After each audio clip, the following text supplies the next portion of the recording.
Cycle tracks గా tech వీధులు నగరవాసులని గుప్పిట్లోకి తీసుకుంటున్న సైక్లింగ్ ట్రెండ్. పూర్తి వివరాలకు చదవండి రేపటి సాక్షి దినపత్రిక. చంద్రబాబు అంటే అబద్దాలకు brand ambassador, care of address. ఆయన నోరు తెరిస్తే గోబెల్స్ కూడా అవాక్కవుతుంది. తాజాగా లడ్డూ ఉదంతమే బాబు నిజస్వరూపానికి నిదర్శనంగా నిలుస్తోంది. కల్తీ నెయ్యితో ప్రసాదాలు తయారు చేయలేదని ఈవో చెప్తున్నా చంద్రబాబు మాత్రం పాతపాటే పాడుతున్నారు. లడ్డూ నెయ్యిపై ఈవో చంద్రబాబు ఏమన్నారో ఓసారి చూద్దాం. తన క్షుద్ర రాజకీయంతో ఎంతటికైనా తెగిస్తాడనే దానికి చంద్రబాబు మరోసారి నిజం చేశారు. కలియుగ దైవం శ్రీ వెంకటేశ్వర స్వామితోనే ఆటలాడుతున్నారు. ఆయన అద్భుత ప్రసాదమైన లడ్డూపైనే రాజకీయం చేస్తున్నారు. 100 రోజుల పాలన నుంచి ప్రజల దృష్టిని మరల్చేందుకు సూపర్ 6 హామీలను గాలి కొదిలేసేందుకు ఏకంగా శ్రీవారితోనే రాజకీయం చేస్తున్నాడనే ఆరోపణలు బలంగా వినిపిస్తున్నాయి. కూటమి ప్రభుత్వం అధికారంలోకి వచ్చిన తర్వాత ఏఆర్ డైరీ నుంచి వచ్చిన ట్యాంకర్ల నెయ్యిలో కల్తీ జరిగిందని, వాటి నుంచి తీసుకున్న శాంపిల్స్ లో అడల్ట్రేషన్ ఉందని తేలిందంటూ ఈవో శ్యామలరావు జూలై 23వ తేదీన ప్రకటించారు.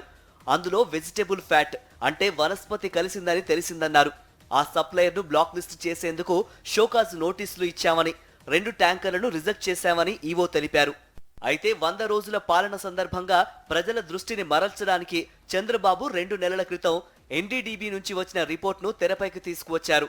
ఈ నెల 18వ తేదీన టీడీపీ ఆఫీస్లో ఎన్డీడీబీ రిపోర్ట్ను విడుదల చేశారు.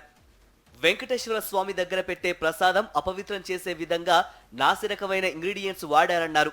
లడ్డూ తయారీలో నెయ్యికి బదులు జంతు కొవ్వు కూడా వాడారంటూ భక్తుల మనోభావాలను దెబ్బతీసే విధంగా స్టేట్మెంట్ ఇచ్చారు. దేవుని దగ్గర పెట్టే ప్రసాదం అపవిత్రం చేసే విధంగా ఓసారి బాధేస్తుంది. నాసి రకమైన ఇంగ్రీడియంట్సే కాకుండా ఎనిమల్ ఫ్యాట్ కూడా వాడారని, ఏది గీకు బదులు.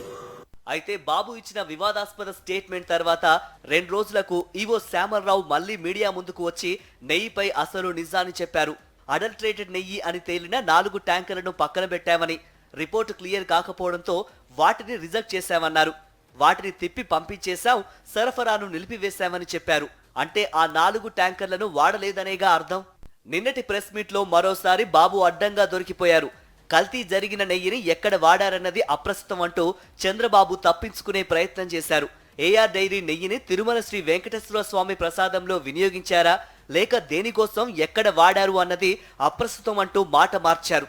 ముందు వినియోగించిన 4 ట్యాంకర్లలో కల్తీ జరిగిందా అని అడగ్గా ఆ తర్వాత ట్యాంకర్లలో జరిగింది కదా అంటూ అడ్డంగా బుకాయించారు.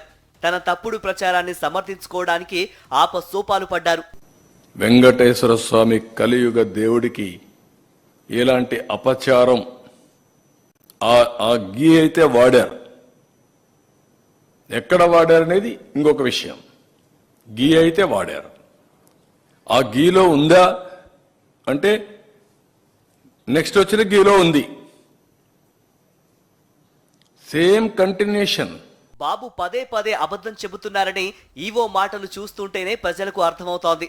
జనాన్ని తప్పుదోవ పట్టించేలా రాజకీయ వేధింపుల కోసం తమ మనోభావాలతో ఎందుకు ఆడుకుంటున్నావు చంద్రబాబు అంటూ ప్రజలు ప్రశ్నిస్తున్నారు.